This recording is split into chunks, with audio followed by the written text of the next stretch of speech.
here. Now, broadcasting from the underground command post, deep in the bowels of a hidden bunker, somewhere under the brick and steel of a nondescript building, we've once again made contact with our leader, Mark Levin.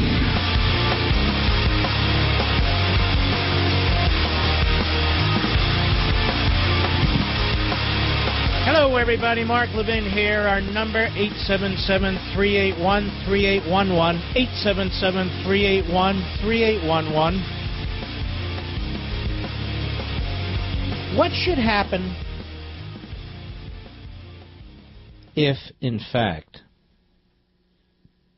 an American president or an American president-elect has interfered with or has accepted interference by a foreign government in our election process? Is that serious business? The Democrats are going all out on this, that the Russians interfered and that we need to have intelligence reviews by the electors. Now, some time ago, and it's been repeated by the backbenchers all over the media, I said there's really two different issues here. Number one is whether the Russians actually influenced this election, and they did not. Number two, whether the Russians are involved in cyber war with the United States, and they are, in fact, Russia, China, Iran, North Korea, among others. And that we need a blue ribbon panel, take it away from politicians in Congress to investigate this and get to the bottom of it for multiple reasons. National security reasons, private property reasons, technological reasons, intelligence reasons, blackmail reasons, 1,000 reasons. This is America. Don't much give a damn about either political party. But they should get to the bottom of this, not for the reasons the Democrats want, but I'm not going to do that show again. But I have a question to ask you. What if Vladimir Putin interfered with our election? Or let me pose it this way. What if Barack Obama interfered with the election in Israel when he was trying to defeat Benjamin Netanyahu? Let me put it that way. Oh, yeah. You remember that? Sure you do now, right? The same party, with the same party leader, with this President of the United States, who had no problem at all interfering with the election of a prime minister in another country. Now they're wringing their hands. And let me tell you something. In the case of Obama and his thugs, there's fingerprints all over this stuff. Absolutely. Should he have been impeached for that? Did the Democrats jump up and down over that? Did our Praetorian Guard media jump up and down over that? When we know, as a matter of fact, that Obama and his surrogates, through this group One Voice, tried to topple Netanyahu, tried to elect his opponents? Well, I think it's worth going down memory lane just briefly. And I'm sure all you liberal Democrats out there are going to be sitting on the edge of your seat, wanting to hear every bit of this. Because it's not about Putin, who I happen to despise, by the way, despite the bizarre love affair some pseudo-conservatives have with him. But it's about our president, who I also happen to despise. The One Voice campaign, this is in the Jerusalem Post, but it was everywhere, was funded in part by their State Department grant. That is, an NGO used U.S. tax dollars in an anti-Netanyahu election campaign, the Senate finds.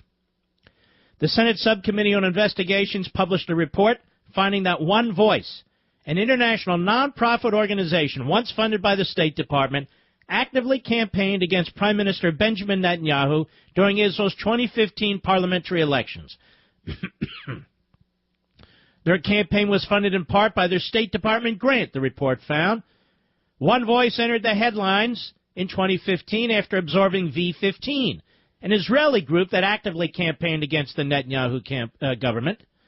1 year earlier, One Voice had successfully secured a $300,000 State Department grant. V-15 founder Nimrod, I like that name, and he is, Nimrod Dweck, or is it Dreck, responded by highlighting the conclusion of the report, that State Department funds allocated to One Voice were not used during the period of V-15's campaign. The campaign was funded solely by private individuals, Israelis and Jews in Israel and abroad, he said. One Voice defended itself, noting in a statement the Senate report found the group in full compliance with the terms of its grants. Aaron Shaviv, the Likud strategist in 2015 election, said the report provided that his party faced more than the Zionist Union in the race, and he goes on. Notably, the investigation was signed off by members of both parties. Unusual for this type of report. Subcommittee Chairman Robert Portman, member Claire McCaskill drew different conclusions. Of course they did. The Democrats are, in essence, mafioso. But how do you like that? Oh, well, what should we do about that? No, nothing. So Obama goes after the Prime Minister of Israel through a few of his surrogate thugs that run this nonprofit organization. The State Department granted $300,000 to this umbrella organization, and the money becomes fungible, in one pocket, out the other, in one account, out the other. And the whole purpose was for our government, run by our president, your president, not mine actually, Obama, to topple the Netanyahu government and install a left-wing government more to his liking. Now, this is a fact, ladies and gentlemen. This is indisputable. We don't even need an investigation. It's an indisputable fact that Obama played a big role in the election in another country. And he's done this before, too.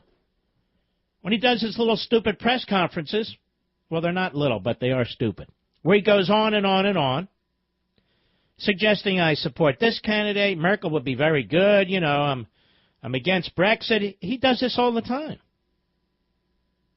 He does it all the time. But this was different. This time it was different. This time there was a direct effort by our government, by Obama and his cronies at the State Department, and his surrogate cronies with these nonprofit front groups, to topple the government of another country, an ally, a democracy, and the same party that defended him, and the same party that encouraged him, and the same party that wanted the leftists to win, is now chasing shadows. What is the purpose of the Democrat Party in this country? I've been giving this a lot of thought myself. What is the goal of the Democrat Party in this country? It's organized. It's bigger than the Republican Party. They have more members than the Republican Party. And yes, Hillary Clinton got more votes than Donald Trump. Fine. What is the purpose of the Democrat Party in this country? It despises our economic system. This is why Bernie Sanders almost won. And I laugh at the idiot conservatives and Republicans. They're not really conservatives, the quasi-conservatives, who are defending Bernie Sanders against Hillary Clinton and the DNC. Who gives a crap? Sanders is a commie. Let them chew up each other. But the guy's 74 years old. He's an out-of-closet commie. And he comes in big way, second, behind Hillary. And Hillary herself is a hardcore leftist. What is the purpose? This is the question I'm going to put on the table, Mr. Call Screener. In America, what is the purpose of the Democrat Party?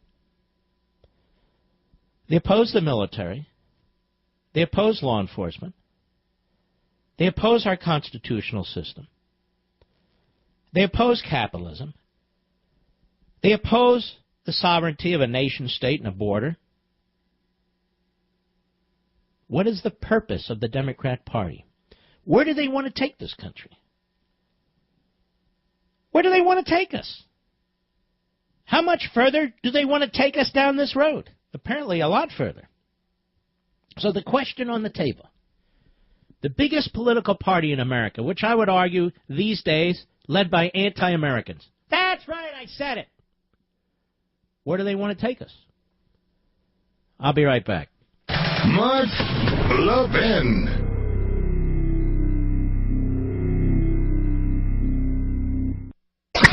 By the way, this question is not limited to those who are not Democrats.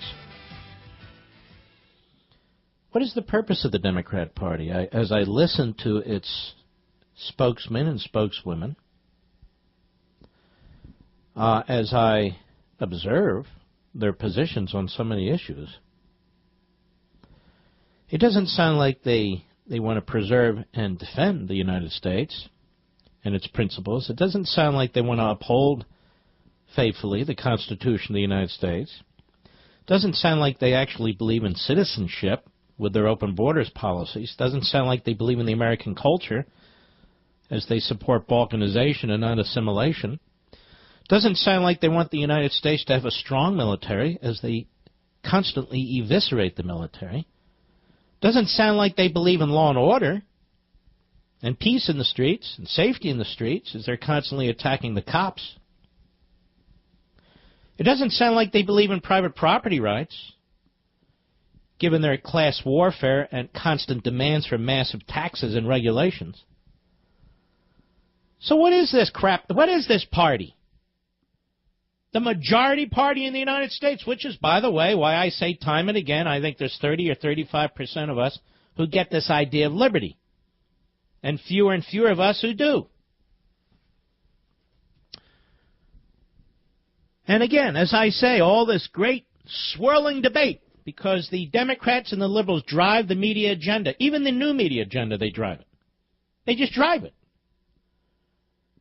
That's the mindset of the country. Whatever the liberals decide, that's the mindset of the country. They decide that Vladimir Putin, who is a despicable killer, he's involved now with the Syrian killers. They're flattening a city in Syria called Aleppo. They're flattening it. And every human being in it. We haven't seen anything like this since World War II. It's amazing. When thousands of missiles are shot into that little country, Israel, by Hamas and Hezbollah and all the other in-your-throat gutter snipes. And they fight back. It's the whole world's attention as the Israelis try to humanely defend themselves. Meanwhile, Vladimir Putin, our new buddy over there, right, Exxon? Right, Trump Towers, our new buddy, Vladimir Putin, is blowing a city off the face of the earth and all the little kids with it. But that wasn't my point. Now we're all focused intently. Did the Russians deliver Trump the election? Did they deny Hillary Clinton the election? No, Hillary Clinton denied Hillary Clinton the election. And the idiot Democrats who nominated her. But I do believe that Putin and Xi and Fat Boy over there in North Korea and the Islamo-Nazi in Tehran are committing acts of cyber war against us. And it's time we fight back. And it's time we shoot a few equivalent of heat-seeking missiles into their banking system. And into the equivalent of the Pentagon. And shoot a few over there. Instead of, I don't know, the Democrats, the Republicans. Anyway, what's the Democrat Party stand for? Why is there a Democrat Party? Certainly not a pro-American party, in my humble opinion. John, Mountainside, New Jersey, the great WABC. Go. Mr. Levin, it's an honor and privilege to speak with you. You're a great patriot. Thank you, sir. Very kind of you. I have a simple answer. The Democratic Party nowadays is to create turmoil and dismay and disarray so that they can step in and take control, and it's all about control. That's all it is. What is their end game here? I mean, I know it's control, but control for what purpose? To create this phony utopia on Earth? They think they can create a utopia. There's no such thing as utopia. You know that. Yeah, I wrote a whole book on it. Exactly. But no, you're right. Sin. All right. So, well, do you think their intentions are naive or their intentions are evil? I believe that the people in At charge, least the leadership. Yeah, go ahead. You're right. The leadership is evil. The people that follow them are naive. Mm-hmm. It's, you know, I'm a 45-year-old small business owner with 3 boys. I'm a veteran. I've spoken with you once before. My 3 boys listen to the podcast every morning when I get ready in the morning, so they love me as well. Thank you, and thank them. Now, I think you're on to it. I think there's more to it, but let's see what other people have to say. Can I ask one favor of you? Sure. I'm going to get CRTV. I don't need it. I'm going to get it. But can I please bring it to my son's school, and can they watch it with me? I'm going to give you CRTV. Whether you take it to school or not is up to you, but I think it'd be a wonderful thing to do. Yeah. Don't hang up, my friend, and you can watch it right on your iPhone or your Android device. I think Levin TV is on the 180th episode, isn't it, Rich? Something like that. What is the purpose of this Democrat Party, since it seems to advance policies and promote principles that are utterly un-American? And as I say, Democrats are free to call. We have our special liberal line here, you know. Yes, we do. 877, what is it, Mr. Producer? Oh, right. 877-381-3811. Isn't that it? 877-381-3811. That's our liberal line. Jeff, Savannah, Georgia, the great WTKS. Quickly, my friend, go. Yes, Mark.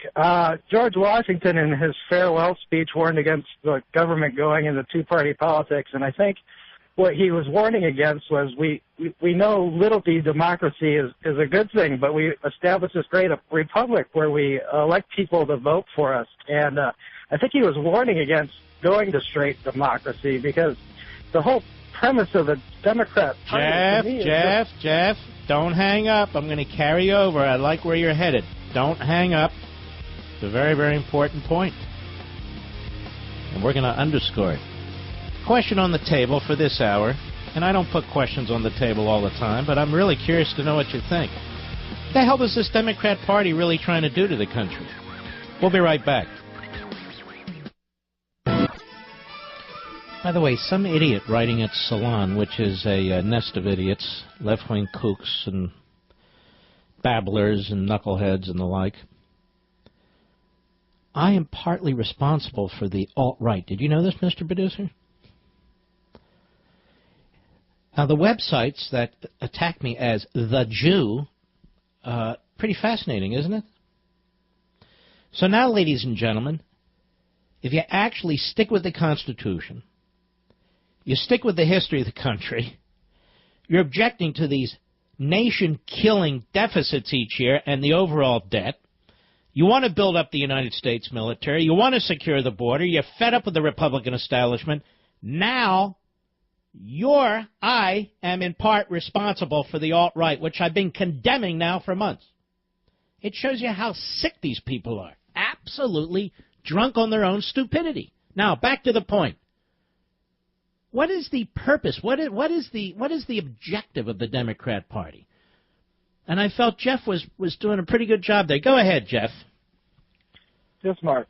I was saying that when I hear people saying we need to get rid of electoral college and go to popular vote, it's just proving to me the whole premise of the Democrat Party is flawed, because we're a republic. We elect people to vote for us. We are not a democracy.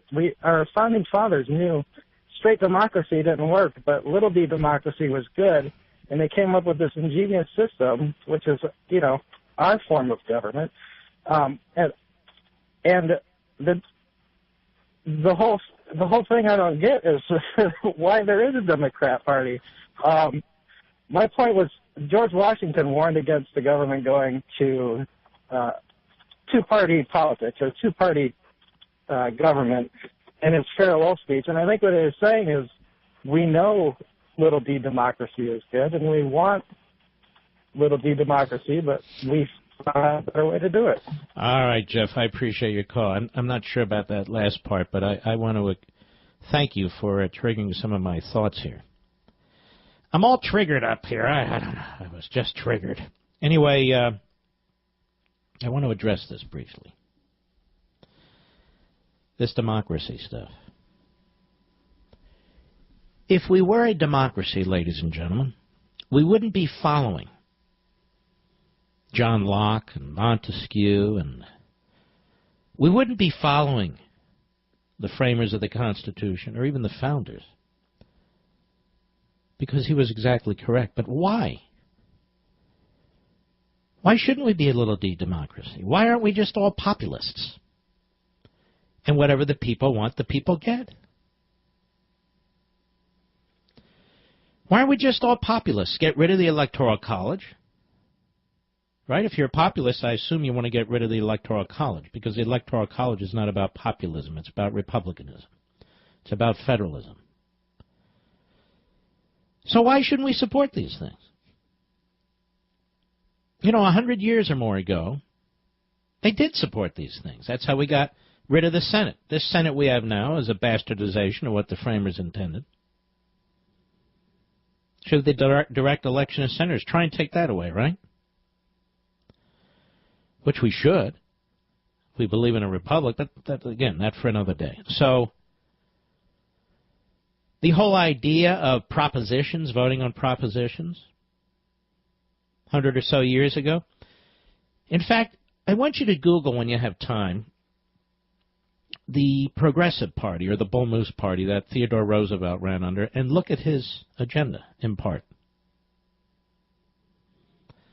And the Democrats, also a Progressive Party at the time, under Woodrow Wilson. Now, they had some differences. Some might call them significant. I call them really irrelevant. But they had some differences. Roosevelt believed in trust busting. And Woodrow Wilson said, well, why should we have trust busts at all? Let's just make monopolies illegal. And he went on and on and on. So in any event, this direct democracy thing has been part of the progressive movement for over a century. Now, why would they support direct democracy as opposed to republicanism? And you even hear it in Bernie Sanders' communism about the people. More direct democracy. Why do they support direct democracy? The answer is they don't. The answer is they use that as camouflage. They go through the motions of direct democracy votes, of popular votes. And this is where the overlap with the populists on the pseudo-right and the populists on the progressive statist left takes place. But for the progressive statists on the left, they don't really care about the vote unless they win. Their whole point is to hijack the governmental entity and to manipulate it and transition it and fundamentally transform it into what they want. And so more and more of the government is protected from the voter. So on the one hand, they can say, hey, we believe in popular votes. We believe in democracy. Isn't that right? Let's pretend we get rid of the Electoral College, and they win their elections, right? Or let's do it this way. Let's pretend we get rid of the Electoral College and we win the election. Do you think they're going to say that's fair and square? Now, you go ahead and implement your mandate? No, they're not going to say that. They control the bureaucracy. They're going to use the courts. They're going to use the unelected institutions, some of which they've created, some of which they've bastardized, to advance their agenda. I've said this to you before. We have votes in states on a whole number of issues. By legislatures, by proposition and so forth, we have votes. On same-sex marriage, on abortion, on you name it. And when they lose, they run to the courts to get the issue nationalized. They run to the courts to get the issue nationalized. If a state votes, the people vote, and they want voter ID. Does the left say, okay, the popular will wins? We believe in little d democracy? No. They run to the courts to try and kill it. What I'm trying to tell you is, This whole notion of little d democracy is a fraud. Now, those of us who don't believe in that, who believe in republicanism, we understand a couple of things. We understand that the American Revolution was not about pure democracy. It was about individualism. It was about unalienable rights. It was about God-given eternal truths. In other words, it was about protecting the individual and that circle of liberty I talk about around each of us in an ordered society where there's stability, where there's equality under the law, where there are representative institutions, a civil society. Not that you get to vote on everything. You don't get to vote on what my property rights are. You don't get to vote on what my gun rights are. You don't get to vote on whether I have due process. You don't get to vote on a zillion things that affect my life.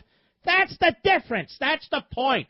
We do not believe in government interference endlessly in the right of the individual. They do, and they pretend that that's the will of the people as they create these autocracies, these centralized, iron-fisted governments with a zillion bureaucrats to implement their demands. That's what the Democrat Party's all about. Barack Obama never spoke truer words. Fundamental transformation. What is their end game, ladies and gentlemen? Well, others have written about it. Plato, Thomas More, numbers. Plato, in the Republic, doesn't create a republic. Plato's republic is not a republic. Plato's republic is a totalitarian regime. All these fools out there talking about Plato's republic, they haven't even read it because it's not an easy read. I told you this funny story. It's a footnote in history. John Adams used to praise Plato in the Republic, and then one day he actually read it. And he said, what the hell have I been praising this for? Exactly.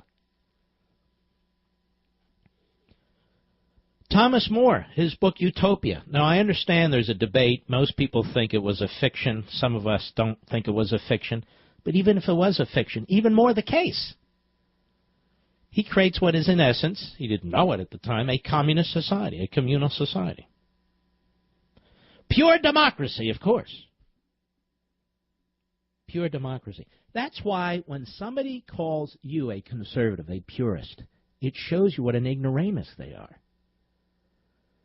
You're not demanding pure anything. You want the government to comply with the Constitution. That doesn't mean we don't debate over what that is.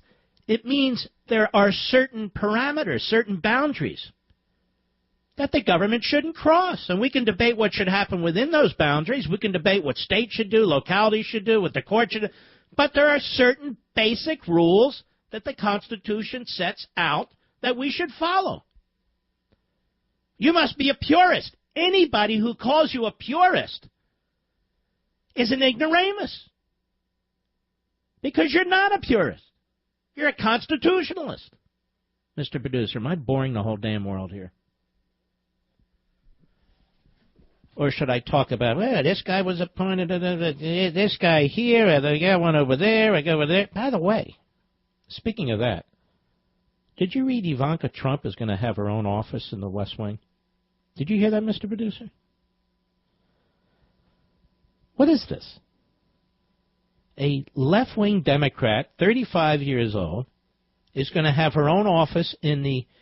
It's going to have the First Lady's office. The First Lady staying in New York.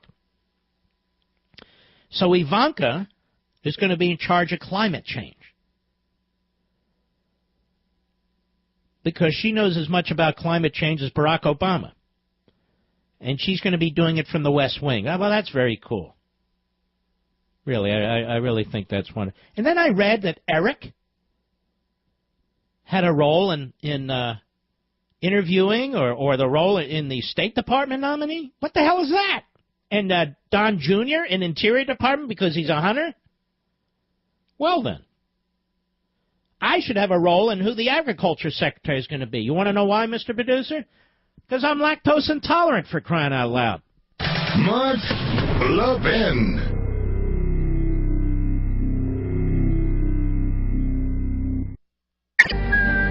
You know, I've said it before. Anyone trying to solve a problem, make a difference, or lead a nation needs a plan. Then they need to carry it out. Well, here's a patriot with a plan and the courage to make it happen. A few years ago, veteran and small business owner Dan Weber, well, he got fed up with the AARP's liberal agenda, so he fought back. He founded his own organization, a conservative alternative. And you've heard me talk about them many times, AMAC, the Association of Mature American Citizens. AMAC declared that America is rising against out-of-control spending, illegal immigration, and Washington's lack of accountability. And today AMAC is over 1 million members strong and counting. You need to join us. I'm a member too. As a member, you'll be able to take advantage of many unbelievable discounts and benefits that AMAC has to offer. Save money while you fight for a better America. Here's what you do. Call 888-262-2006. 888-262-2006. Or you can go online. amac.us. That's www.amac.us. Now, my friends, join or renew your AMAC membership today. Check out their site. I mean, it really is a terrific organization.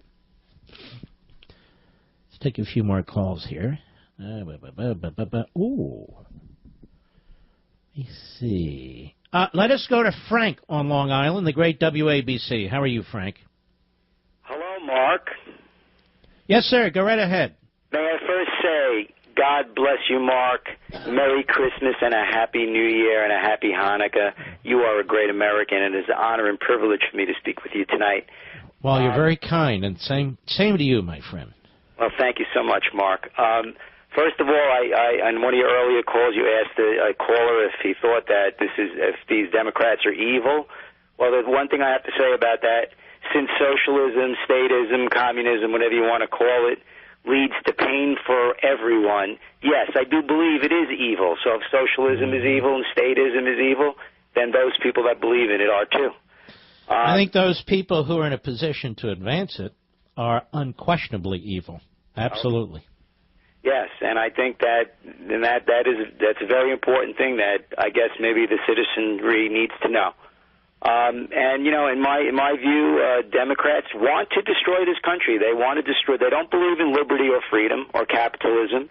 They certainly don't. They want to destroy it. They're not happy with just dealing with it or peacefully coexisting with it. And really, can you really coexist socialism and capitalism anyway? It's really not even possible. Well, how can you coexist? How can liberty and socialism coexist? Right. When the point of liberty, actually, the original point of the revolution was private property rights. Is that right? Okay. So. Well, yeah, the original point was commerce. That's one of the reasons I have to laugh at these fools going on and on about protectionism and tariffs. But in any event, Frank, thank you, sir, for your call. I appreciate it. Forrest, Dallas, Texas, the great WBAP. Go. Okay. I work at a big telecom, and we have a very clear vision statement: connect people with their world, everywhere they live, work, and play, and do it better. Just slow down, okay. So everybody can understand you. Okay. Go ahead. What you're asking, I believe, in terms of what is the Democrat Party's purpose, is what is their vision? And I've exercised my brain here on the way home. Here's what I would say, Mark. It is to bring about a United States of America wherein the enlightened exercise benevolent control over people, property, practices, and policies. Something that simple. The why that you asked an earlier caller. Well, let me slow you down. Benevolent control over. But it never remains benevolent, does it? No, I know, but you're asking what they would. I'm coming at it from their point of view. Well, now, I want you to come in. If the liberals and Democrats want to call in and tell us what they want to do, that's fine. I don't want to psychoanalyze. I want you to tell me what you think they're doing. Not why you think what they think they're doing. Why do you think they're doing it? I think they're doing it. This is the why. Just like we do what we do to increase share owner value, they're doing it to enrich and empower the enlightened. So to enrich and empower the enlightened, meaning the handful of masterminds. That's it. That's the why. Absolutely.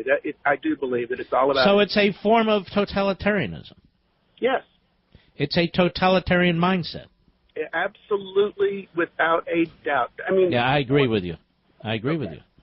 Yeah. All right, Forrest, good call, my friend. I appreciate it. Well, all of the board is lit up. I want to get into some other things, but we'll keep this one out there too. Okay. It's a very simple question. What does the Democrat Party? What is the purpose of the Democrat Party? And my own view. Is the purpose of the Democrat Party is to destroy America and replace it with something else. Now, they can't quite explain it other than their platitudes, but that's the purpose, in my view. We'll be right back. We still have this guy, Keith Ellison, hanging around, ladies and gentlemen, as the Democrats try to figure out who to make the head of the Democrat National Committee. Now, as you well know, I was the first and earliest non-Democrat to endorse Keith Ellison, a.k.a. Keith X, to be chairman of the Democrat National Committee. I thought he had all the requisite credentials. He's an anti-Semite who spent a lot of time with Farrakhan's organization. He is trashing Israel every chance he gets.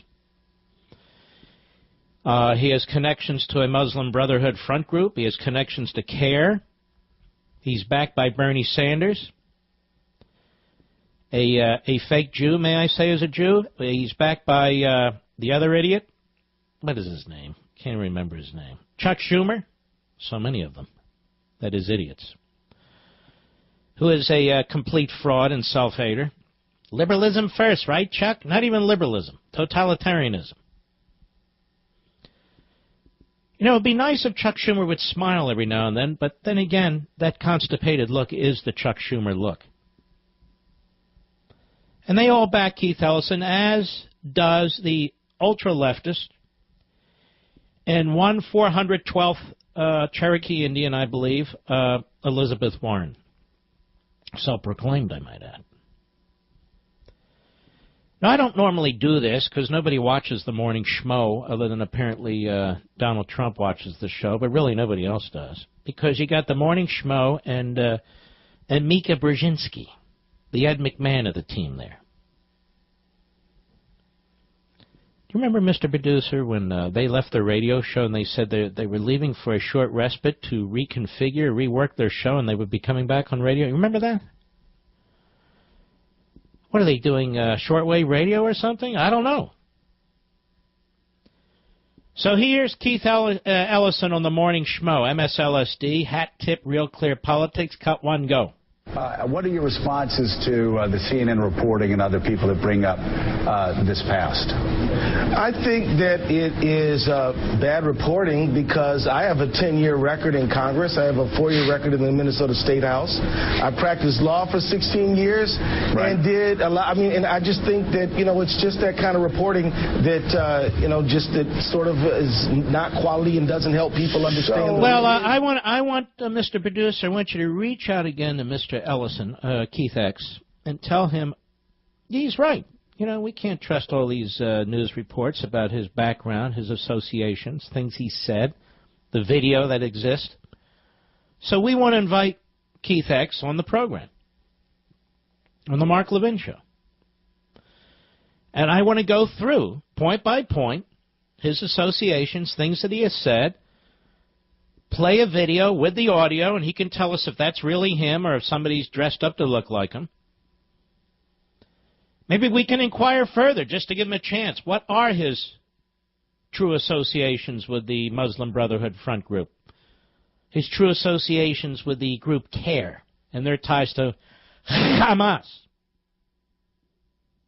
I'm perfectly prepared to give Keith X an opportunity to to explain himself on the program. But Keith Ellison said more to the Morning Schmo. Cut two, go. Do you believe that Louis Farrakhan is an anti-Semite? Sure, but I mean, what does he have to do with anything going on in this race or this country at this time? Absolutely nothing. Well, CNN, I mean, look, CNN says that you've said some positive things about Minister Farrakhan, a role model for black youth. But here's the thing, Joe. We're talking about something that happened in 1995. Right. This was a year then the Million Man March took off. Right. People were attacking the march at the time. The march was a very good thing. Whoa. Slow down, Keith X. Just about the march. You were there almost 2 years, bro. He had a lot of nice things to say about the minister. We have recent video. I believe it's from either IJ or the Free Beacon. Can't recall. Maybe neither. Your comments, sir? So we would like to invite Keith X again on the program and to go over these things, because if he's being besmirched, if he's being victimized by the system, by the man, well, we want to clear that up, because I don't want him to be victimized by the man. I don't want him to be victimized by the white power structure and the supremacy movement. I want to give him an opportunity to speak. And Keith X, nobody can even watch you on the morning schmo. You're watched by 12 people, and that's half the Trump family. Nobody else is watching. You come on this show, you'll be heard by millions. So we want to encourage him to come on the program. Anyway, go right ahead, Mr. Producer. To be part of it, but here I am having to answer questions about this, and I'm not talking about what our country needs to look like and what the Democratic Party can do, because this smear campaign from almost 21 years ago. Right. Whoa. Well, the length of time between your association is not a smear campaign. That has nothing to do with smear, sir. But we have more recent stuff. I can present you more recent stuff. I mean, we actually do our research. What do you think? This is MSLSD, the morning schmo? No.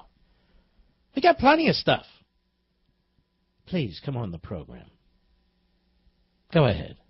This is about distracting and taking people away from the issues that really are at hand in this case. Well, let us be distracted just for 30 minutes, Keith X, please.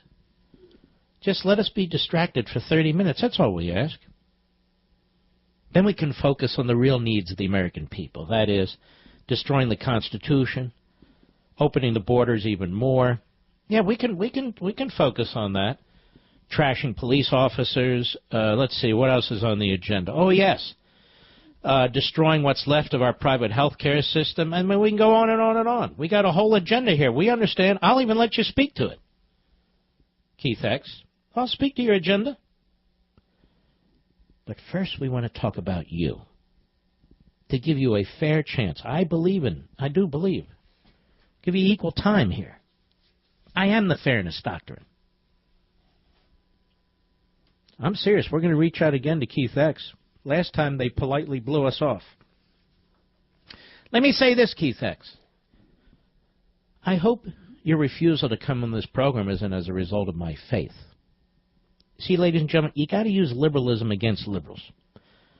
I hope, Keith X, your refusal to come on this program isn't because of my faith, sir. Or let me try this liberal one. In fact, if you come on this program, Keith X, then it'll demonstrate that you're not what people say you are. Was that one good, Rich? I think so. So we would like him to come on the program. We will try again. We will go over his record carefully and honestly. I will talk about his associations, talk about things he's written, the video. You know, the Jews in Israel in this country, he talked about that. We played that the other day. I won't bore you with that, but I just, you know. And let me say this, Keith X. You really should come on my show. I'm the first non-Democrat, non-communist, non-socialist, non-progressive, non-statist, non-liberal, all of the above. I'm the first non-one of them to endorse you, to be the chairman of the DNC. Show me a little respect, man. And come on the program just for 30 minutes with commercials. So in the end, you're really talking, what, 20 minutes?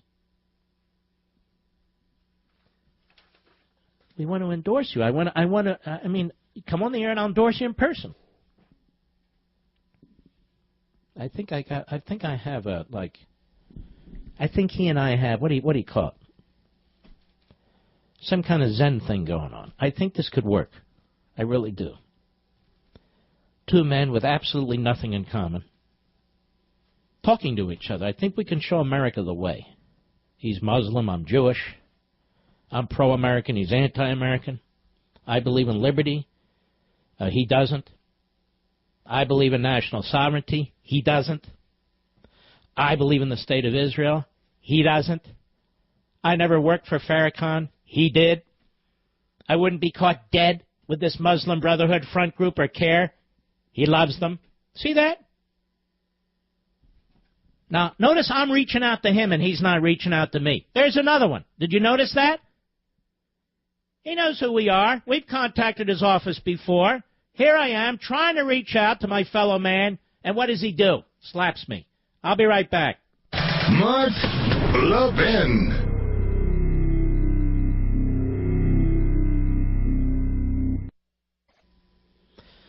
I've talked about the Democrat nullification movement. They call them sanctuary cities. And I said this nullification movement has its roots, actually, in the Confederacy of old. So this is a confederacy of new, a confederation of cities and states that are nullifying federal law, in this case, legitimate, federally adopted immigration laws.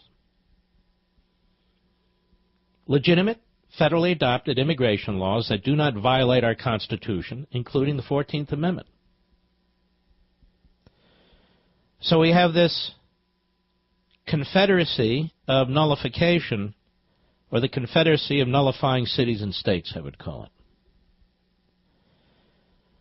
Now, there's an article I read, and there's a movement afoot among leftist kooks in California who want California to secede from the Union. So you see, ladies and gentlemen, the Democrat is reverting back to form. Secession and nullification. So you have a nullification movement in California among the leftists,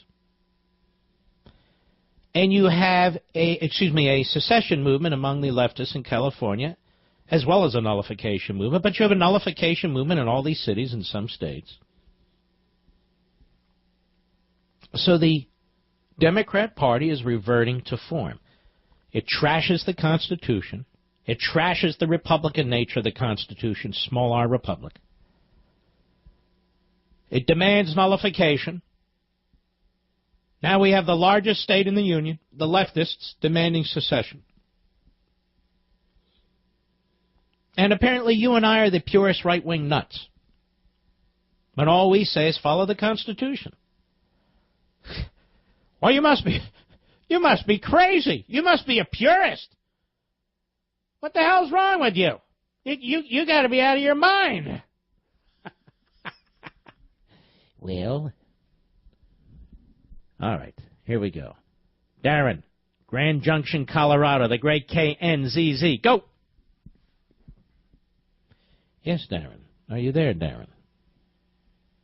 Darren. Wasn't the guy on Mr. Ed, wasn't his name Darren, Mr. Producer? Are you too young for that? I remember his name. I remember the guy, one guy's name was Wilbur, like the new Commerce Secretary. Wilbur. Our buddy Ray, Livermore, California, the great KSFO. How are you, sir? Great. Denali, Merry Christmas. Happy Hanukkah, my brother. You too, my friend. You too. You asked the question, why does the Democrat Party exist?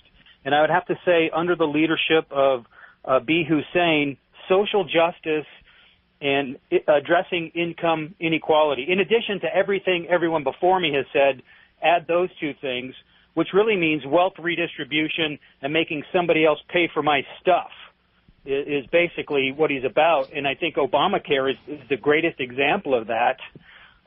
It's a huge wealth grab, taking from one sector of the economy and pushing it to another. So, in the end, they would turn us into Venezuela, you're saying? Yeah, if they had their way, but they would do it with good intentions, Mark, and that's the thing. Their intentions. Well, now let me slow you down. Do you really think that Bernie Sanders and and Chuck Schumer and Pelosi are doing it with good intentions. I actually think they're quite evil, frankly. I'll tell you where I'm going with this, Ray. And not to make this too complicated. There are the Rousseauians and the Hegelians. Now, they're different.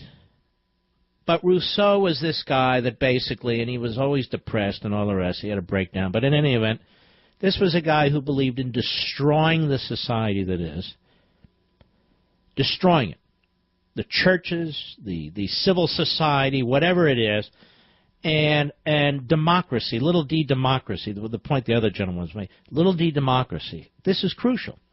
And basically, you'd have a legislature which represents little d democracy, and then you'd have an executive, an administration, which has as its only purpose to implement the general will and the general welfare of the people. And so, of course, what this does is absolutely destroy all traditions, all customs, everything you've learned from history. It blows them out for this great utopia. This, I think, is where they're coming from. This is what Robespierre and so many of the others, the head cutters, the guillotine aficionados and so forth during the French Revolution, this is what they supported. It's a very, very dangerous ideology. But didn't Rousseau also go on to understand that they weren't going to get a revolution of the masses, that wasn't going to happen, and therefore he pushed towards his socialist agenda through government? No, he believed that people would rise up. He absolutely did. But see, the left isn't getting that, and so that's why they're using government to... No, but the point is, it's one thing to be theoretical. It's another when these things happen. So what happens? So you have this revolution. They had a very, very violent revolution, and I don't think Rousseau necessarily would have supported a violent revolution, although the word violence appears once or twice in his writings. But that said, you got to clear out all the obstacles to this pure democracy. You've got to clear it. Otherwise, the general welfare of the people can never be manifest. It can never be accomplished. And so there is clearly a part of that in their thinking, is it not? Nobody's allowed to make more than somebody else. Everybody should have stuff for free. These institutions, the separation of powers, get in the way. They get in the way of nirvana. They get in the way of paradise. They get in the way of all these things. Ray, I got to go. Thanks for your call. I don't have time to get into Hegel, but I'll do that another day, I promise. His historic dialecticism and this notion of historical progress, and had a great influence on Marx, even though Marx altered it, talked about material historicism, so forth. I don't want to get in the weeds right now. I'm just saying there's an ideology, or at least a common thread, an ideological thread in the way the left thinks today. A lot of the followers in the Democrat Party don't know anything what we're talking about, but the bosses and the leaders, whether they know what we're talking about or not, this is what they're doing. It's a complete trashing of a representative republic. I'll be right back. You know, last month, I was able to offer you a wonderful deal from Simply Safe, $200 off the award-winning Defender security system. And it was a huge success. It was a blowout. And it was so popular, I got a hold of the folks at Simply Safe, and I said, why don't you bring this back for the holidays? And you know what they said? Okay. So for a limited time, you can take $200 off Simply Safe's Defender package. This system has everything you need to protect your home, an arsenal of 17 security sensors. There's a panic button, and I think that's crucial, and a blaring siren to scare off would-be intruders. With a wireless connection to authorities, you have police dispatched the minute something happens. Your family, your pets, your home, everything. Everything stays safe around the clock. You get 24/7 monitoring for only $15 a month. And with Simply Safe, there's no long-term contract. If you don't want to stay, you don't stay. Now, if you didn't jump on this deal last month, may I encourage you to do it now? Keep your home safe. Get $200. Go to simplysafemark.com, simplysafemark.com. The offer ends very soon, so you'll want to do it now. Remember, I'm off the air for 2 weeks after this week, so I want to encourage you to act now. simplysafemark.com for $200 off your Defender security package. That's simplysafemark.com. You know, when I start going on things and get into philosophy and so forth, I always wonder, how far should I go with this? And then I remind myself, you folks are the smartest people in any audience, in any format. You tell me you want to hear this stuff. And next year we're going to talk a lot more about this sort of thing. We just will, among other things. Jeff, Livermore, California, the great KSFO. I can say it. Go right ahead. Hi, Mark. Well, you're asking... They're not preempting us with college basketball lately, are they? On the great KSFO? Oh, gosh, no. No, it's you. Oh, just want to make sure. Wait a minute. I'm on satellite. Never mind. I don't. Oh, you're on satellite. All right. Yeah. All right, go right ahead. Anyway, Mark, so this is a really great question you were asking about what's the Democrat Party for? What's it good for? I think it provides a voice for hordes of government workers and bureaucrats and folks who feed off the state who are really... Hold on. Can I tell you a little secret? Yeah. About 35% of the people who work in the bureaucracy, about 35% of our teachers as well, are not left-wing kooks. Many of them are Republicans trying to do the right thing. Now, don't get me wrong. There are the paper pushers, and they outnumber the good ones. Don't get me wrong about that. And there are certain bureaucracies that should exist and certain bureaucracies that shouldn't exist. But I just wanted to let you know. Go ahead. Well, Mark, I know of what I speak. I actually do work for a large federal agency to which I do not want to name. But so I feel like I have some credibility on this. But I guess I want to say is that these folks are looking, the people in the Democrat Party, they're really out to control other people, and they feel like the Democrat Party is there to give them a voice. I mean, it's really the modern version of slavery, is what I was telling your call screener. I mean, way back when, it was about, much more about controlling, I wouldn't call it the modern version of slavery. It is the modern version of tyranny, however. Yeah, it's for their own good. Doing it for their own good, but it's just slavery in another form and another name. It's not slavery. It's tyranny. Right. Okay. You're not enslaved, are you? What's that? You're not enslaved, are you? In fact, you work for the government. Well, I'd like to not think the answer is I am. no, you're not enslaved. So it's not the modern version of slavery. It's a modern version of tyranny, where you're being bullied and tormented, where you're being pushed around, where you're being told whole kinds of things and so forth. But slavery is a very specific thing. All right, my friend, thank you. Okay. Let's go to Randy, Chicago, Illinois, the great WLS. Yes, Randy. Hi, Mark.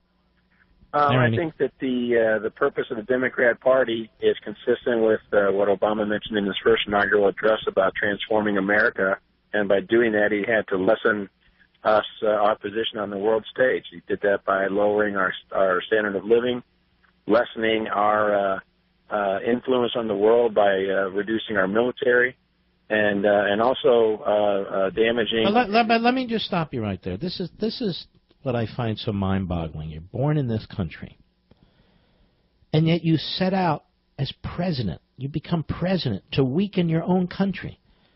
So even if you believe in redistributing wealth and doing all these other things, why do you believe in that? Yellow. Yeah, I'm pondering that. I'll tell you what I think the answer is. Because even though he's president of the United States, and even though these leftists are serving in our national Congress and so forth, they don't believe in the United States. They believe in the United Nations. That is, they believe they're citizens of the world, in addition to being citizens of the country, but their philosophy, I should say ideology, is bigger than America.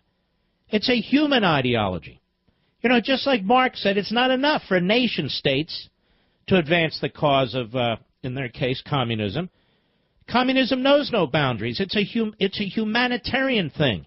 Well, I think the left, while not flat-out Marxists in every case, I think they think the same way. That this whole notion... Remember I did this story the other day, if you were listening, about this goofball saying that states... That's an old way of thinking. We don't need states anymore. Remember that idiot? We don't need states anymore. I think they honestly believe we don't need countries anymore. I think you're right. I mean, you can tell that by what they think about our boundaries. They don't believe in the sovereign nation. No, and particularly our country they don't like, because our country has a constitution that limits their power. Whereas if you look at China or Russia, this is why I get furious with phony conservatives who keep talking up Putin. Putin's not anything like us. All right, Randy, good call. Chicago. Boy, Chicago in the winter. Good Lord. Cold and windy. Brock, also Chicago in the winter, the great WLS. How are you? Good. How are you? I mean, look, I'm good, thank you.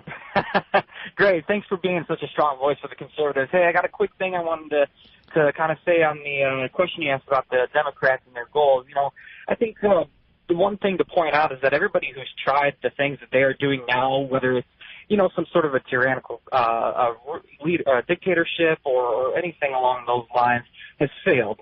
And really, I think these people are, and boy, I hate using this word, but graciously trying to make it actually work, which we all know is never going to happen. I mean, if we just look back at history, we know that it will never work. But the left always says it's never really been tried the right way. Have you noticed that? Of course. Well, a broken record, huh? In other words, we've never had the right people. We've never tried it the right way. We've never had the right circumstances, you know, blah, blah. Absolutely. The biggest problem, though, isn't it, is they want to rejigger society and really remake human nature, and they're just not going to be able to. That's why they get increasingly violent and aggressive and centralized and brutish and all the rest of it. Absolutely. Couldn't agree more. All right, Larry. Brock, stay. By the way, Brock, what's the temperature in Chicago today? Well, you know, I'm looking down right now. It says 10 degrees, but I can tell you it feels more like negative 20 with the windshield. So, boy. And how long have you lived in Chicago? Well, pretty much my whole life. So. You never get used to this, do you? No, and you know what? This is the first time this year that it felt like this, and I tell you, it just comes up and it hits you right on the side of the head and knocks you right down. Because you guys get a lot of wind too off the lake. Oh, absolutely, and it makes it makes it 10 times colder. It's amazing to me that and yet it's the third largest city. People like to live there. I get it, but That's the winters are brutal. Absolutely, but the summers are gorgeous. Yes. Well, thank you, my friend. That's why we have what we call Florida for the winter, and then you go where you want during the summer anywhere, except Yuma, Arizona. David, Pottsboro, Texas, the great WBAP. Go. Hey, Mark, how are you? All right, how are you? I'm great. You know, I think you're right with this question because you have to identify the evil, and you have to know its goals before you can exercise it. And so what I think is it seems to be a worldwide movement. The elite want to seize control of our wealth primarily so that they can force us into a cashless society. Let me ask you a question, because you raised something that got me thinking a little bit. I hear, and Trump has said this too, that they're very excited about these nationalist populist movements all over the world. May I ask you a question? Why would we be excited about nationalist populist movements in countries like Germany or France? Why wouldn't or these other? Why would we be? Why do we think that's helpful to us? I think they want to centralize and control all of the money. No, okay. All right, thanks for your call. You're too focused on the money. My point is this. Do we really want a Germany that's populist nationalist, as these terms are thrown around? Where they go on, we only want to create German jobs, and if you're going to go overseas to America and shut down factories here, well, we're going to put 35%. we don't. I find it mind-boggling that people in this country, not many, but the children with microphones and cameras in their faces, I can't believe they go, yes, this is a national movement, a worldwide movement. We're very excited. Excited about what? A nationalist populist Germany? A nationalist populist France? You understand what that means? How does that benefit us? Well, what about the European Union? Screw the European Union. That's not the choice. I'm just asking. Things have really been turned on their heads, haven't they, ladies and gentlemen? Now we're cheering a nationalist populist movement in Germany. Yes, go get them. I mean, wait a minute. And then we have the left in this country reverting to old, the Democrat Party, supporting nullification, and in the biggest state, there's a movement afoot for a secession. And all we want is a nice, secure, healthy, happy, constitutional republic, which is what the Constitution provides. Hey, what are you, purists? What, extremists? No. Yeah, what are you? And yet, our public officials are supposed to put one hand on the Bible, the other hand in the air, and swear faithful allegiance to that Constitution. What are they, purists? No, we're constitutionalists. All right, I'll be right back. Mark Levin.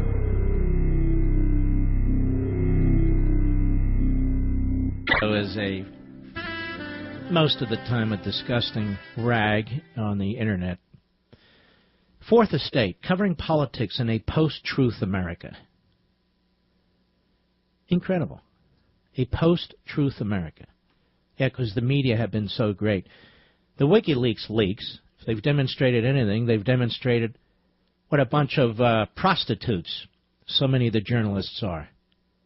Hacks for the Democrats, Praetorian Guard media, as I call them. Here's an example, Politico itself. Let's see, they do a hit on the Israeli ambassador, Ron Dermer. Israeli ambassador praises Frank Gaffney. Now, you would think Frank Gaffney had been Robert Byrd, a member of the Klan or something. No, Robert Byrd was head of the Democrat Party in the Senate.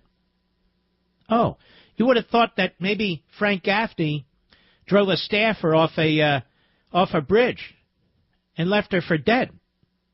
Now, that would be Ted Kennedy. Oh, I'm sorry, a little confusing around here. You would think Frank Gaffney maybe had sex with a 19-year-old intern and was held in contempt of court by a No, excuse me, that's Bill Clinton. No, Frank Gaffney's a conservative, so he's under attack. And God forbid the Israeli ambassador, who's a great man, is praising Frank Gaffney as he receives an award. Yes. More crap over there on their site. Politico. I want to tell you about CRTV. Ladies and gentlemen, let me give you an example. I told you when we started Levin TV that I would do about 200 shows a year. Now, we've been doing it for 9 months, and I've done what will tomorrow be 180 shows. We're going to do well over 200 shows by the end of our full year, early March. That's because I, at Levin TV, I'm committed to doing exactly what I said I would do. So is Michelle Malkin. Michelle Malkin Investigates. An outstanding show. She's an outstanding lady. Steve Crowder. The Steve Crowder program will come online in January. He's a great guy. I've gotten to meet him. He's hilarious. He's solid. And he approaches conservatism from a different perspective. Absolutely terrific. I'm proud of them. And there will be other people coming on board and eventually doing programs too. And we can't wait for that to happen now, can we? And you can watch it on multiple platforms. If you have a Samsung Smart TV, you can do it through Roku. It's one of the most popular sites on Roku. And we'll tell you how to do it. If you have an iPhone or an Android, you can watch it when you're on vacation, this Christmas or Hanukkah. It's absolutely wonderful. You can take it with you. And we have other ways of doing it too. I want to encourage you to sign up now, though. Again, if you're a vet or if you're in the military, if you're in law enforcement or in firefighting, the $99 annual subscription, a full 1 year, not monthly, full 1 year for all the shows and platforms is $69 for you. So we're taking $30 off, and I think everybody out there who's not in these professions agrees it ought to be done. For vets, military, Police officers, law enforcement generally, and firefighters, if you act now. The number, 844-LEVIN-TV, 844-LEVIN-TV. And let me tell you, it is a great gift. If you want to give a gift to a vet or somebody in the military or in law enforcement or firefighting, you get this break, you can give it as a gift. That's what I want to encourage you to do. Now, let's say you're not in any of those professions. Okay. You can get your annual subscription as a member for $99, and you can get a free copy of Liberty and Tyranny, the hardback copy, the original type, with it's brand new, and we will ship it to you for free. That's a $20 value if you act now while the books last, and if you already have a copy of the book, you can give it to somebody. So I would encourage you to do that. And here's how you do it. 844-LEVIN-TV, 844-LEVIN-TV. They'll tell you how to do everything and set you up, answer any of your questions. Or go to crtv.com. You can go online, crtv.com. And I know you'll enjoy it, and I hope you do. And we have a great Levin TV tonight, as a matter of fact. Great detail. I go into what's going on in Aleppo, which will break your heart. Absolutely break your heart with our good buddy Vladimir Putin and his puppet Assad. The slaughter that's going on in that city, they're leveling that city. Babies, they're hitting playgrounds, they're hitting schools, they're hitting everything. They're just blowing it off the face of the earth. And we will have some graphics, and we will have some video, and we will have some citizen reporting, people who are there. One in particular, a teacher with a daughter. It's just heartbreaking, but you need to know what's going on with our good friend, Vladimir Putin. What, do you want to go to war with him? The dumbest, I don't mind smart arguments, but these Trumpisms, it's just too much from these pseudo-conservatives with microphones and TVs in their faces. Vladimir Putin is not our friend. He's just not. I'll be right back.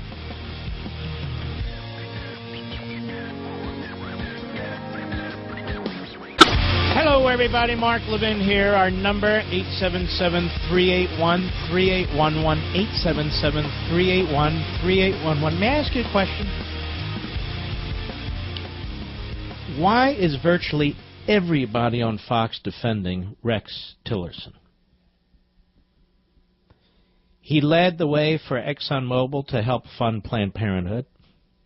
I don't care if he was in the Boy Scouts. Well, there you go. In the Boy Scouts, he supported,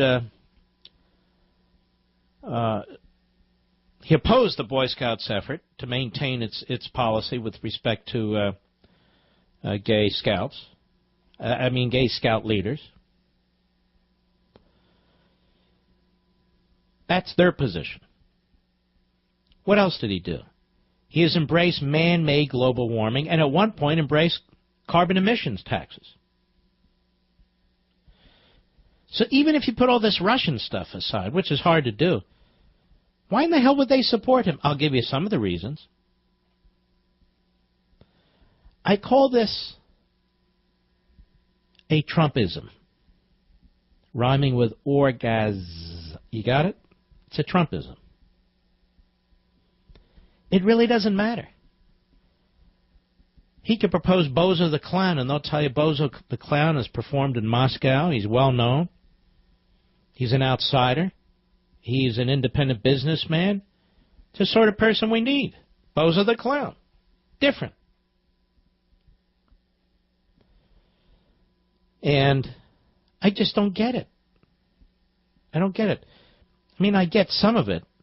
But this guy Rex Tillerson, vast majority of us never heard of him before. Now, on top of that, he's being pushed by a cabal of establishment insiders.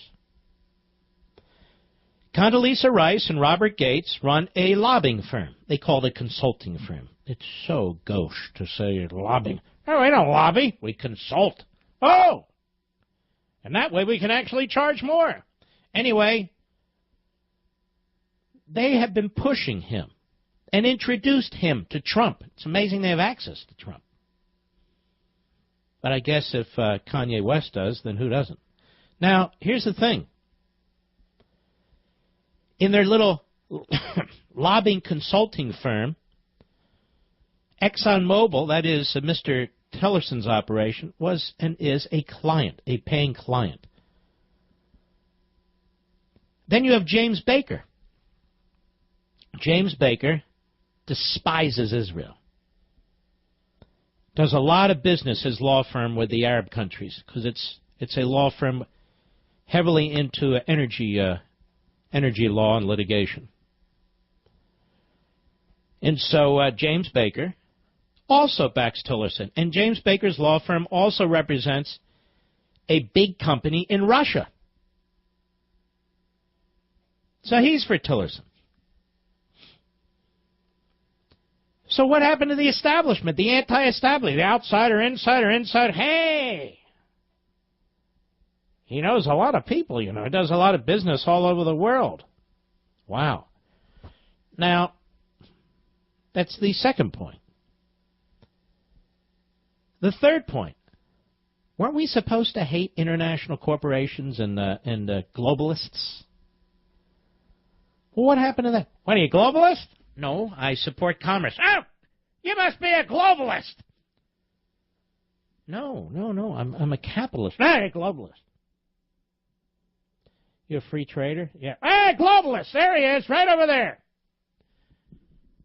People who don't understand what the word globalist means or globalism means. It means, again, for the 4 billionth time, surrendering your sovereignty, your constitution to an international organization or another country or group of countries. That's a globalist, not somebody who believes in commerce. That's called a capitalist. Now, so the guy's a globalist. The guy's establishment. The guy's a liberal on many things. And then number 4, as we know, he has his head so far up Vladimir Putin's butt that they're buddies, and Vladimir Putin gives him the order of this or the order of that in 2013. Hey, that's good. Remember, keep your friends close and your enemies closer. I don't keep my enemies close. What the hell? I lock the door. I bolt the door. I pull out one of my 5 weapons. My enemy's at the door. That's not a good idea. No, keep them close. Come on. So what really is it about this guy that recommends him for this position? Well, he was interviewed, I think. Or at least Donald Trump got the input from Eric Trump. Really? Look, Eric's been to a lot of countries. He's talked to a lot of people. Oh. Well, that's certainly helpful. And what else recommends the man? Well, I mean, he's worked his way up from the bottom as an engineer all the way to the top. He's been with Exxon all this amount of time. That shows you how smart he is. No, it doesn't. Now, here's the other thing. This idea that having all these businessmen in government is a great thing. I don't mind a mix of, skills and backgrounds and all. I got all that. It's not necessarily a good thing at all. Depends on the person. You wouldn't say Tom Steyer, who is a fantastically successful billionaire businessman and also a left-wing kook, should be in the government, right? Hey, look, he's a businessman, right? Right? Come on. You don't think Buffett, a.k.a. Buffet, should be in the Trump administration, right? He's a lib. He's incredibly successful, but he's a lib. So you have liberal businessmen, liberal corporatists, who advance a liberal policy agenda. Doesn't mean they're not good at what they do, and many of them are crony capitalists, right? Many of them are crony capitalists. Not all of them, obviously. So a businessman per se, who cares? They have to have the right, approach, the right policy agenda, the right principles and so forth. And this guy on domestic stuff's a big lib. No, you don't understand. He was an Eagle Scout. Well, gee, Eagle Scouts have never been libs when they get older. That much we know for sure, right? Wrong.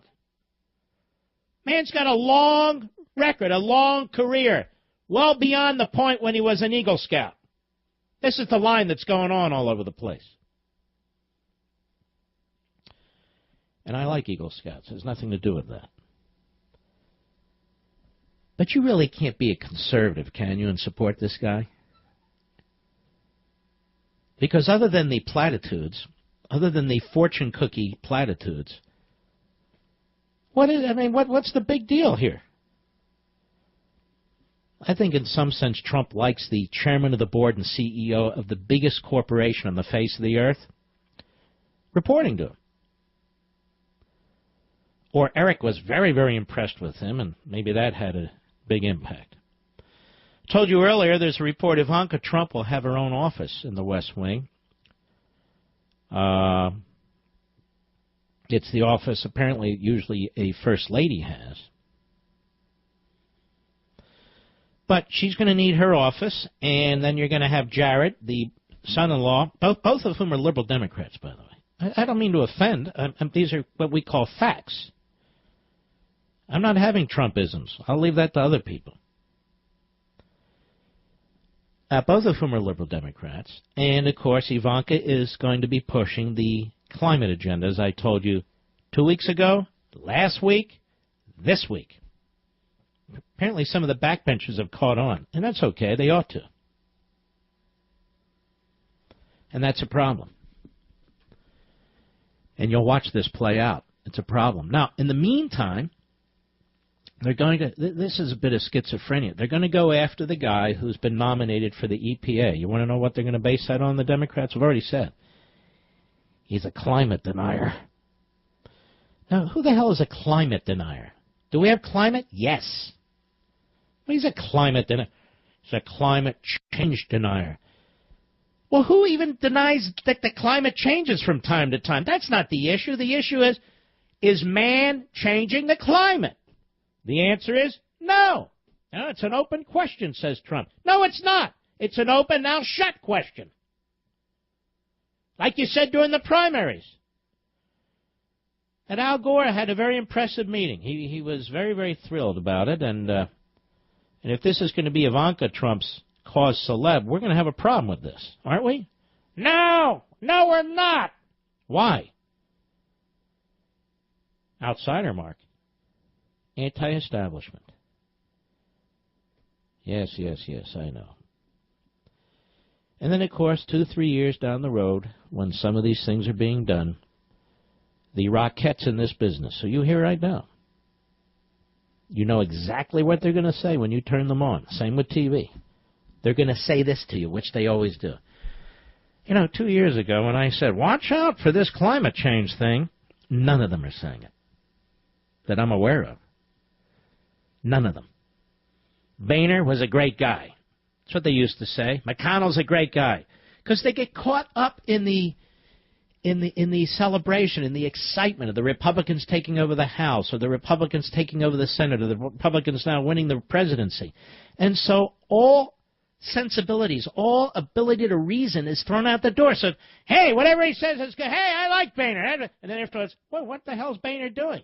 Well, he was doing it on day one. Not what he told me. Or McConnell. That guy. Look at that guy's unbelievable. Now look at him. Long in the tooth, long in the chin, long in the neck. I don't know what's going on there. But his wife is the Secretary of Transportation, and we're told that's outstanding. Matter of fact, we should be very, very giddy about this. Giddy is the new word. She worked at Heritage, And not only that, she was a labor secretary under Bush. I don't know what the Bush people are so angry about. They're getting appointments all over the place. You got Elaine Chao, you got DeVos, you got, what else is going on here? You got all kinds of stuff going on. This guy Tillerson, the Bushes love him. They're all thrilled. What's the problem? It's the most conservative cabinet in world history. Man, it really is. It's more conservative than Reagan's, All right, got it. I'll be right back. Mark Levin.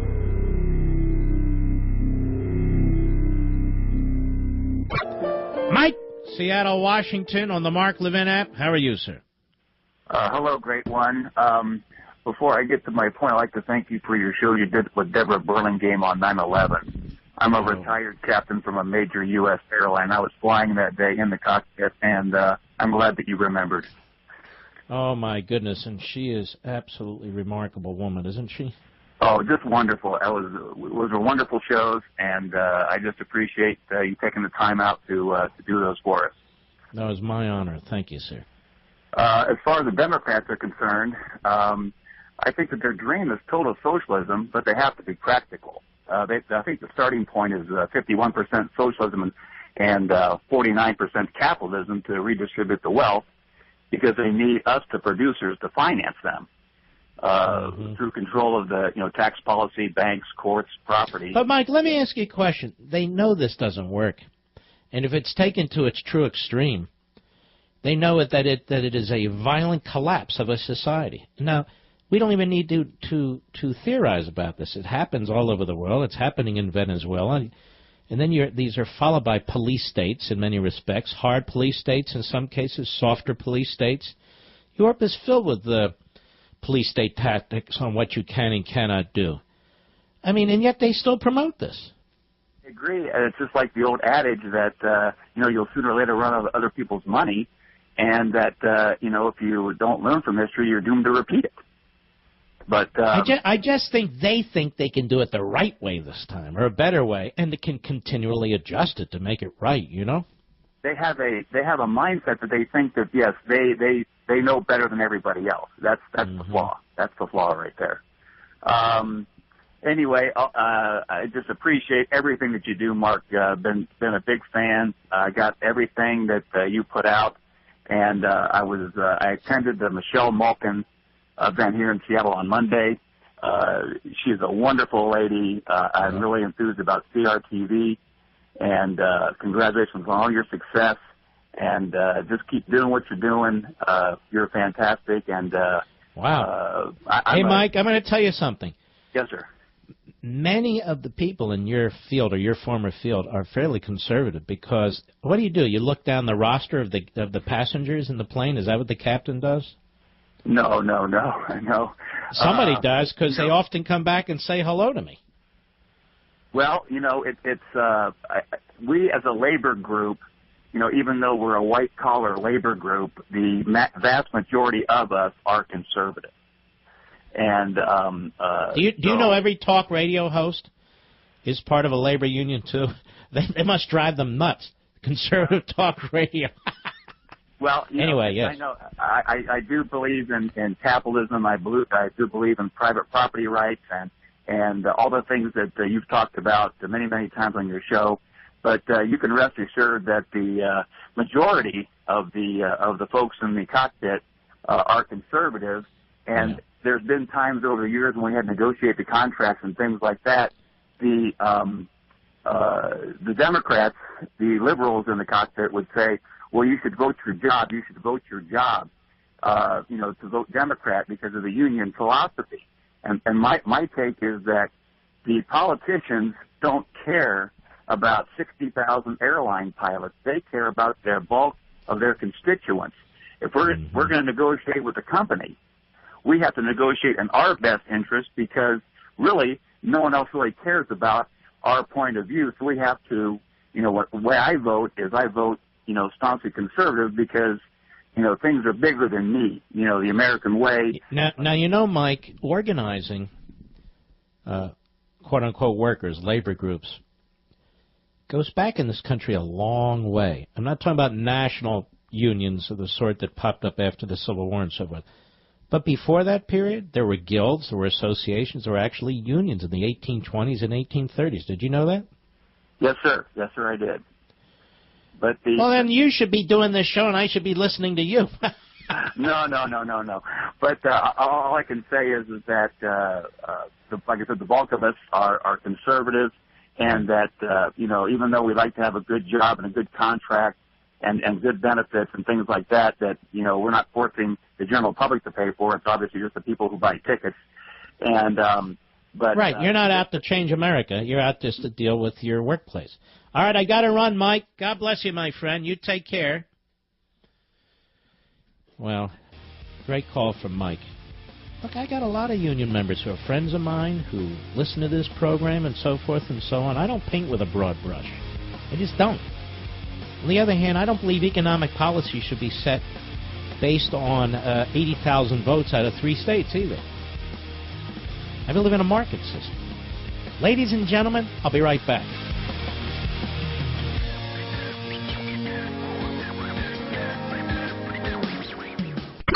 I got to give Huckabee his due. It doesn't look like he's begging for any kind of job. I feel sorry for Giuliani. I think it's pretty clear he wanted Secretary of State, and that didn't happen. Anyway, 'tis the season for gift-giving, holiday parties, and family get-togethers. Why not gift yourself and impress your guests with brand-new custom blinds from Blinds.com? I've been telling you about Blinds.com for months, but right now they're offering their best deal out there, 20% off everything on their site. Blinds.com makes it easy for the selection, to ordering, to the installation of your custom blinds. Even if you make the wrong measurement or pick the wrong color, they'll remake your blinds for free. They'll even help you decide on the perfect look with a free online design consultation, plus free samples and free shipping. Lots of freebies. Whether it's one room or your whole home, take advantage of Blinds.com's incredible year-end savings and give your home the look you've always dreamed of. For a limited time, get 20% off your entire order. This is their best deal out there. Just go to Blinds.com, use promo code Levin by December 31st for 20% off your entire order. That's Blinds.com, promo code Levin. Blinds.com, promo code Levin. Rules and restrictions apply. Well, there's a friend of mine, a professor by the name of William Jacobson, Bill, who keeps an eye on a number of things at his wonderful website called Legal Insurrection. And he alerted me to something that's absolutely pathetic and unbelievable that's going on. Bill, how are you, sir? Good. How are you? I'm doing very, very well. Tell us what's going on. Sure. As you know, Mark, a lot of what I follow is this anti-Israel movement in the U.S., kind of the fringe left wing, the Islamists, and all of that sort of stuff. And there was an event in the town where I live and teach. I teach at Cornell Law School in Ithaca, New York, upstate New York, which really is quite astounding.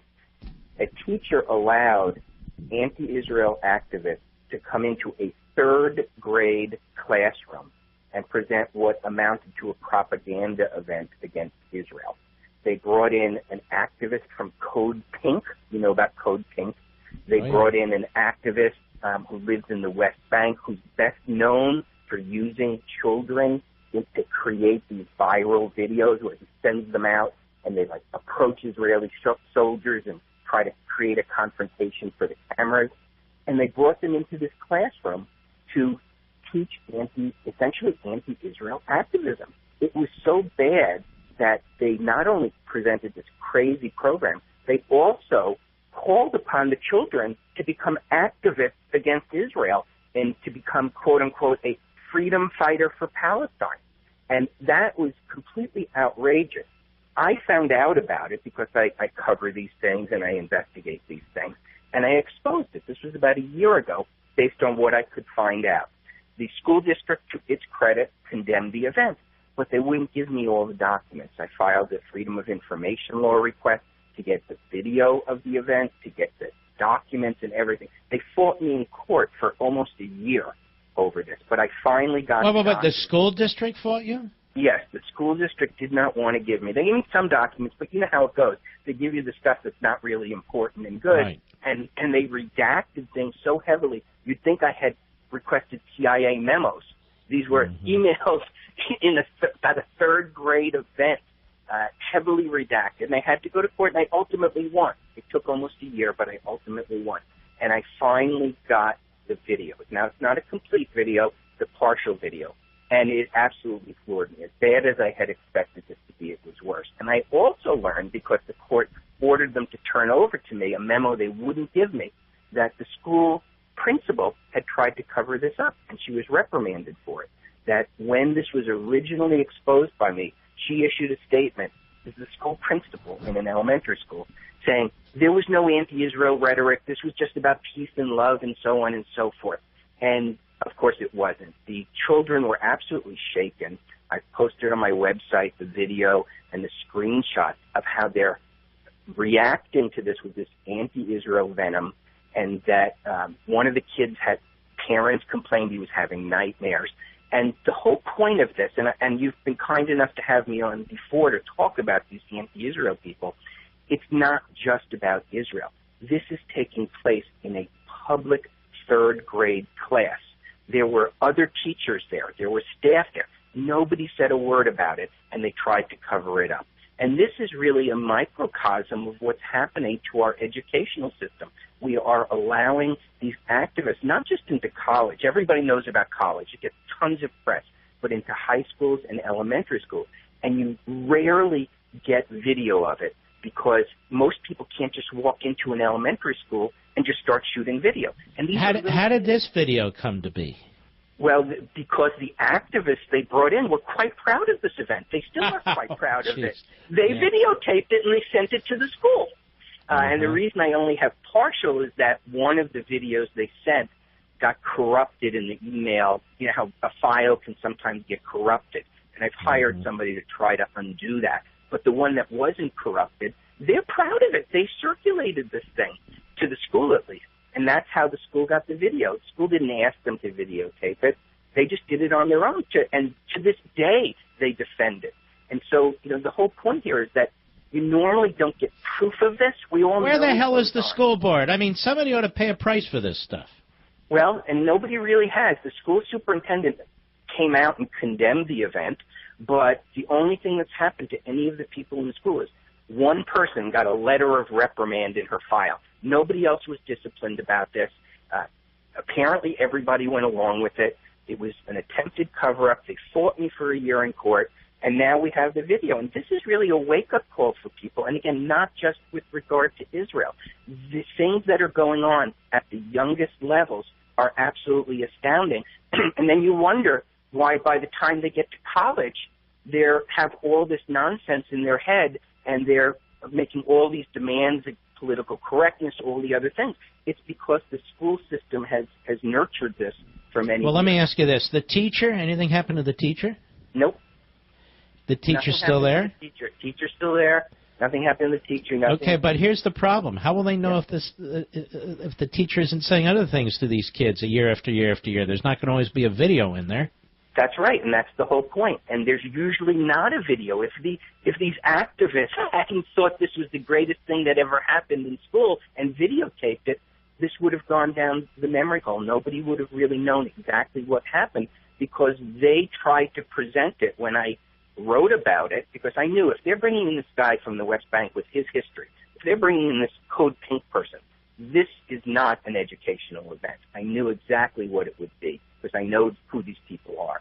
And so you're right. We don't know what's going on, and the school district, while it did condemn the event, as far as I can tell, has not implemented any new monitoring system or anything else, and they were very defensive about it when I tried to get documents from them. Do we know anything more about the teacher? Has she been there or he been there for a while? I mean, what's their background? Do we know much? I don't know a lot, and you know the teacher is at fault here, but the whole system is really at fault because there were others in the room. It wasn't just this one teacher. This was for all of the third grade classes, I believe 3 classes. How did they get in? Did they ask to come in, or the teacher or teachers asked them to come in? They were supposed to come in to present a human rights program. They weren't supposed to come in to talk about the Israel-Palestinian dispute. They weren't supposed to come in to make inflammatory remarks about Israel. They showed a video. They showed a video to the students, and we have that video of another one of these people that this guy uses for his viral videos, where her name, believe it or not, is Jana Jihad. That's the name of the person. And she gave a 2 or 3 or 4 minute anti-Israel, very inflammatory, calling Israel terrorists, etc. And this is being shown to third graders in a U.S. public school classroom, and nobody in the room seems to object to it. Well, you've exposed it big time here, and people, folks, people, you can, any people who want to see this, they can go to legalinsurrection.com, legalinsurrection.com. It's right there on the Sunday posting. You can watch the video yourself. And I want to thank you, Bill, for everything you do on your excellent website. Okay, and thank you for having me on, Mark. All right, take care of yourself. This kind of stuff's going on all over the country. It's almost by happenstance that you catch it. And that we have wonderful sites and organizations. The Legal Insurrection is just a great site. We're just very, very lucky from time to time. The left is just so diabolical. And this jihadist movement, whether it's in the name of the Palestinians or whatever it is just so outrageous. And we have these front groups, these hate groups in this country. And we have an Attorney General of the United States who talks to CARE. We have a President of the United States who meets with these groups. It's absolutely outrageous. And don't tell me that this school district didn't know this was going on right under its nose. This teacher should be punished. You bring in haters? You bring in haters like this to third graders? This should be a national issue. Of course it's not going to be a national issue. But unbelievable. The shoe were on the other foot, which it never is. If you had Jews in there talking about Palestinians, let me tell you something. Every fire alarm in the country would be going off. But this is different, of course. Absolutely appalling. Now, what's interesting is the first question I raised at the beginning of the show. What's the purpose of the Democrat Party? You're still flooding the call screen because this is what you want to talk about. It's amazing. Vincente, Cedar Rapids, Iowa, the great KXEL. Go. Great one. You got my respect, sir. I am an immigrant, come from Dominican Republic. In 2008, became a citizen of the United States and proudly sang the national anthem during my ceremony. One of the first questions that you asked was, what is the purpose of the Democratic Party? And I believe that the purpose is to divide and conquer. It's basically to create a society where no one can think for themselves, so they can always be in control of it. And actually, I didn't say that. It was Fisher Ames, one of our founding fathers. Oh, yes, great man. Said it. He said basically that we need to be careful with a segment of society that was out to destroy the Union as it was founded. And I am in love with American history because there's so much there to learn. But in reality, people don't pay attention to the fact that the Democratic Party is out there to divide and conquer, basically to destroy anything that have to do with the Constitution, kind of like Benito tried to do. Yeah, exactly. All right, man, thank you. Yeah, Fisher Ames was brilliant. As I recall, he was self-taught. No. I'm mixing it. He's Harvard educated. Same thing.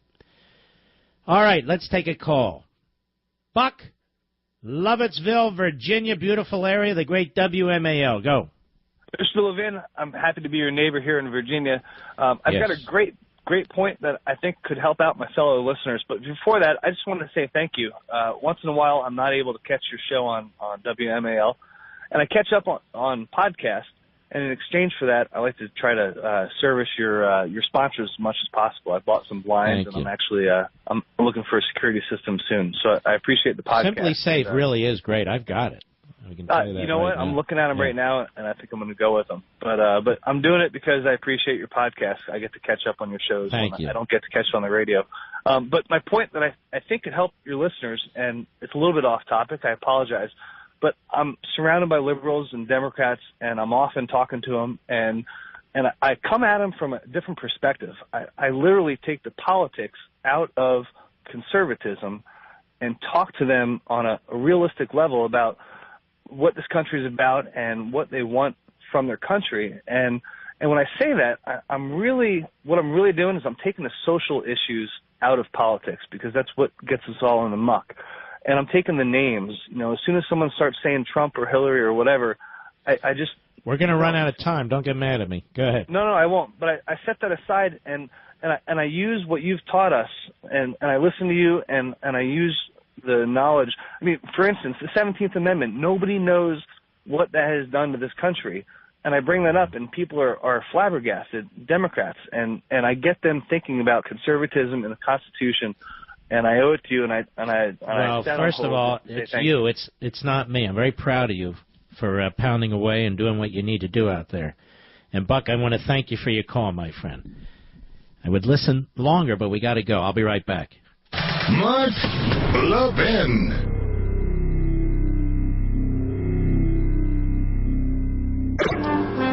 Those of you who love guns, did you enter to win your elite gun from the United States Concealed Carry Association yet?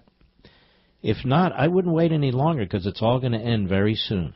5 of you will each win make it $1,600 to spend on any elite gun that you want. And you could be one of them. You can be one of the 5, but only if you act very, very fast. What elite gun is at the top of your Christmas list? The Sig Sauer 1911 Spartan or the Smith & Wesson R8? Now, you can head over to defendthem.com right now.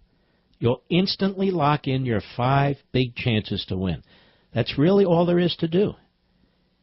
$1,600 is a lot of money, but you're running out of time. Don't miss your opportunity to get in the coolest gun giveaway I've ever seen. And remember, your 5 chances to win expire very soon, so don't get left behind. Go to defendthem.com. That's defendthem.com for your 5 big chances to win the elite gun of your choice. That's defendthem.com, and it's a great organization, by the way. A wonderful organization. All right, let us go to Ed. Dallas, Texas, the great WBAP. Go, Ed. Mark, thank you so very much.